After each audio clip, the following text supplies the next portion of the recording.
Des fois, il y en a qui me disent, toi, t'es pas un vrai bad boy. Après, il faut encore voir les raisons pour lesquelles ils disent ça, hein. Ceux qui disent, ouais, toi, t'es pas un vrai bad boy parce que t'es pas assez beau. Ou alors t'es trop vieux. Ouais, je sais, un bad boy, normalement, ça a les cheveux mi-longs, ça porte des vestes en cuir, ça possède une moto ou des voitures de sport, hein, qu'il aurait évidemment volé quelque part, parce que tout ce qu'il fait, c'est tout le temps des crimes. Mais les gens, ils oublient qu'il y a deux manières d'aller contre la loi. Il y a en faisant le mal et puis en faisant le bien. Si tu es contre la société juste parce que tu veux emmerder les autres, c'est une façon de voir les choses. Si tu es contre la société parce que tu sais qu'elle est complètement injuste, c'est encore un autre point de vue. Ouais, enfin, si t'es un gros emmerdeur, il y a de fortes chances que tu fasses partie de la société. Ouais, je sais, on dit souvent que les filles sont attirées par les bad boys, mais pourquoi? Bah, parce qu'elles pensent qu'elles vont aller sur des motos, dans des voitures qui vont très très vite, qu'elles vont griller des feux rouges, qui vont faire que des conneries, s'amuser, faire l'amour partout. Et puis en faisant des trucs interdits, bah, elles pensent qu'elles vont être protégées par le bad boy. Elles se disent jamais qu'elles vont faire partie de ces victimes, quoi. Ouais, parce que rien n'empêche un bad boy de frapper sa copine ou de tromper sa femme, hein. Y a quoi encore comme cliché? Vous allez me dire qu'un bad boy, ça possède pas de téléphone? Ouais, on me dit aussi, ouais, toi tu fais trop de politique, mais on oublie que tout est politique, malheureusement. Même ceux qui disent qu'ils sont apolitiques, ils ont forcément un avis, hein. Alors, comme la plupart des gens n'ont pas forcément un avis intéressant, ça c'est sûr, mais un avis quand même. Ah, récemment, je me suis désabonné de tous les artistes qui parlent pas de politique, parce que l'heure est trop grave, hein. C'est pas juste OK, hein, cette montée de l'extrême droite sur toute la planète. Alors, je vois bien que les artistes qui essayent de parler politique, ils se font automatiquement critiquer, hein. On dit, ah, continue tes peintures, continue de chanter, continue de nous parler de musique, mais ta politique, on n'en a rien à foutre. Bah, les musiciens, par exemple, qui parlent politique, hein, ils font pas que ça, hein, ils pondent un clip, ils donnent des concerts, et parallèlement, bah, ils donnent leur avis parce que l'heure est grave. Continue de nous parler de ta musique, tiens-toi à la musique. Évidemment qu'aujourd'hui, on est dans le diviser pour mieux régner, hein. Tous ces connards qui disent espèce de gauchiste, ou les gars comme moi qui disent espèce de droitardé, toi t'es vacciné, toi t'es pas vacciné, toi t'es un endormi, toi t'es un éveillé, toi t'es un mouton, toi t'es un perroquet. C'est toujours le même cirque, hein. En fin de compte, ça c'est juste de la poudre aux yeux, hein. C'est pas réellement un combat entre la gauche et la droite, les démocrates, les républicains, la démocratie, les fascistes. Non, le vrai problème, c'est que en fait, c'est le combat entre la pointe de la pyramide avec tous ceux qui sont en bas, donc tous ceux qui sont en haut contre tous ceux qui sont considérés comme des petites merdes. On a bien compris que l'élite de l'Occident, tout ce qu'ils veulent, c'est avoir plus qu'un maximum de fric. C'est d'avoir un syndrome de Diogène friqué, quoi. Ouais, elle est pas mal cette comparaison, hein. Ouais, je suis assez fier. Et puis tout ça est lié, hein. C'est pour ça qu'ils ont de quoi financer des guerres, parce que leur but, c'est pas que les guerres s'arrêtent, hein. Si c'était le but de tout le monde, ça se saurait.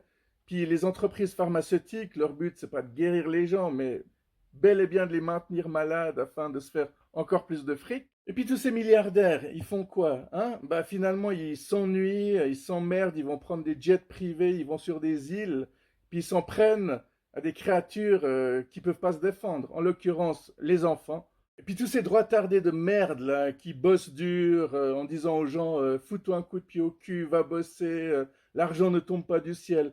Bah, c'est quoi leur but? Leur but, c'est aussi de devenir milliardaire pour pouvoir appartenir à l'élite et pouvoir ensuite abuser bah, de tout le monde, hein, comme ils faisaient pendant les débarquements, pendant les guerres, hein. Ils n'ont pas abusé que des femmes et des enfants, ils ont abusé des ados et des animaux, hein. Il y a des moutons, des béliers, des vaches qui se sont fait violer comme des chiennes.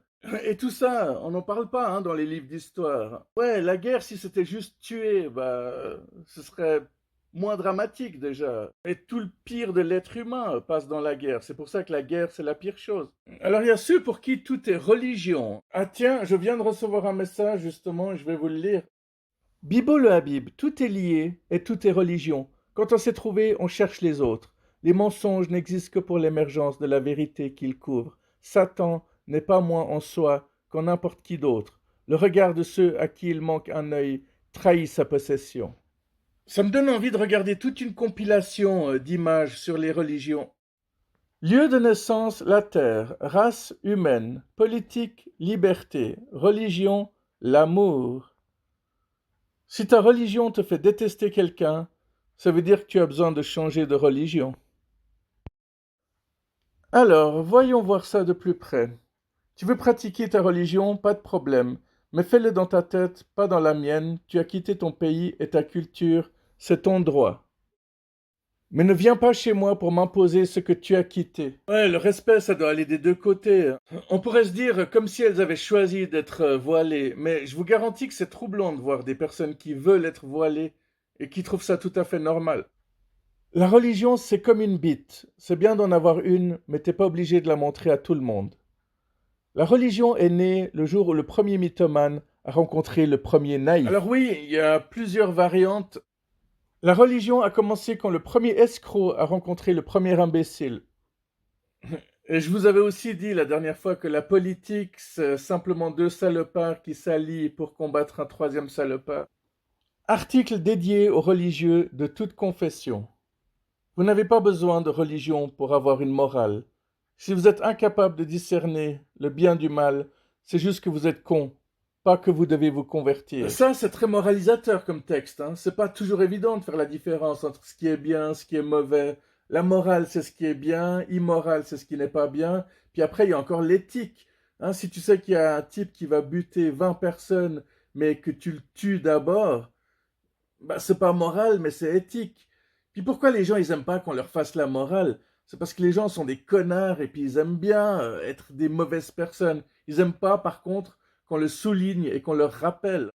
L'enseignement primaire de chaque religion, ne soyez pas un trou du cul. Ouais. Dieu n'existe pas. Si, il existe.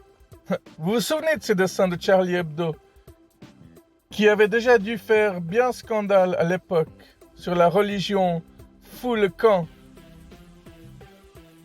Ces dessins de Cabu qui demandaient peut-on encore rire de tout? Non, bien sûr que non. Bon, Cabu, il était pas con, puis en plus c'était un des héros de mon enfance, quand il était dans le club Dorothée, qui dessinait Dorothée avec son long nez. Lui, il savait parfaitement ce qu'il faisait, il savait qu'on pouvait pas rire de tout. Là, je trouve dégueulasse deux points. C'est que cette année, Charlie Hebdo a de nouveau choqué, mais du coup, il y a plein de personnes qui ont dit « Ah, bah c'est bien fait ce qui leur est arrivé il y a 11 ans en arrière, ils ont mérité ces attentats. » Et ça aussi, c'est dégueulasse de dire ça. Les gens, ils oublient que ces gens-là qui ont fait ce dessin qui a choqué en ce début d'année, c'est pas ceux qui ont été butés il y a 11 ans en arrière. Du coup, voilà, forcément, il y a plein de gens qui ont fièrement dit, à toute manière, j'ai jamais été Charlie, et aujourd'hui je comprends pourquoi. Mais ça n'a pas empêché certaines de ces raclures de dire, ah, mais moi je suis Charlie au moment où Charlie Kirk s'est fait buter. Oui, évidemment, ces gens-là, ils se croyaient très très rigolos, mais bon, les phrases de connard, c'est toujours les phrases de droitardé. Toutes ces phrases du style, c'est quoi ces PD, c'est quoi ces travelots, c'est quoi ces gonzesses, va bosser, fous-toi un coup de pied au cul, la dépression ça existe pas, de toute manière t'es gros, va faire du sport. C'est toutes des phrases de droitardé, ça. Mais du coup, ça me permet de remettre encore ma petite touche qui dérange évidemment tout le monde, Mais si un enfant se fait abuser, alors il y a plein de gens qui vont dire «Oh le pauvre», et c'est tout à fait justifié. Par contre, si un mec vient chez toi, qu'il abuse de tes enfants et qu'il les bute, t'as qu'une envie, c'est de buter ce mec. Mais si tu apprends qu'il a aussi été abusé dans l'enfance, tu serais capable de dire «Ouais, bah il a mérité, c'est bien fait, quoi». Et là, mec, mais putain, tu réfléchis un peu quand même quand tu dis ça. Eh, oui, les gens, ils aiment pas quand je parle de ça. Ils disent tout de suite, «Oh non, mais c'est trop dégueulasse. Moi, j'ai pas envie de parler de ça. Je vais parler d'autre chose.» Et le reste de la journée, ils vont continuer de chier sur les minorités qui ont rien demandé. Ou alors se plaindre de leurs soucis futiles alors qu'il y en a d'autres qui ont des vrais problèmes. Et on avait déjà parlé aussi des mecs qui, s'ils sentent qu'ils sont attirés par les enfants, mais qui vont se livrer à la police, ils vont être traités comme de la merde, comme ceux qui ont déjà commis un crime, même s'ils n'ont pas encore commis le crime et qu'ils ont voulu prévenir avant de guérir. Je ne suis pas en train de défendre les abuseurs d'enfants, loin de là, mais s'il y en a un qui sent qu'il a un problème et qui veut être soigné, il sera quand même traité comme un criminel, même s'il aurait essayé de prévenir. Ouais, c'est pas le cas de Trump, hein, si jamais, qui lui, il essaie justement de cacher tous les crimes qu'il a faits. Vous avez remarqué quand c'est quelqu'un de gauche qui fait un crime, on dit, ah, vous voyez, c'est tous des terroristes, tandis que quand c'est quelqu'un de droite, on essaie de le défendre en disant, non, mais il avait ses raisons, puis t'as pas compris, puis bon, c'est les médias qui le déforment. Alors oui, cette vidéo devient de plus en plus glauque, j'en suis parfaitement conscient, mais j'ai encore envie de mettre les points sur les i, les barres sur les t. Euh, mais il y a beaucoup de gens qui disent j'ai buté le mec qui a abusé de mes enfants et qui les a tués, œil pour œil, dent pour dent. Mais c'est pas ça le œil pour œil, dent pour dent. Si quelqu'un vient chez toi, qu'il abuse tes enfants et qu'il les tue, toi tu dois aller abuser de ses enfants et les tuer. Ouais, c'est pas la même chose, hein. Ouais, du coup, réfléchissez un peu mieux quand vous direz la prochaine fois bêtement, œil pour œil, dent pour dent. Mais bon, on sait que parler correctement, c'est pas donné à tout le monde.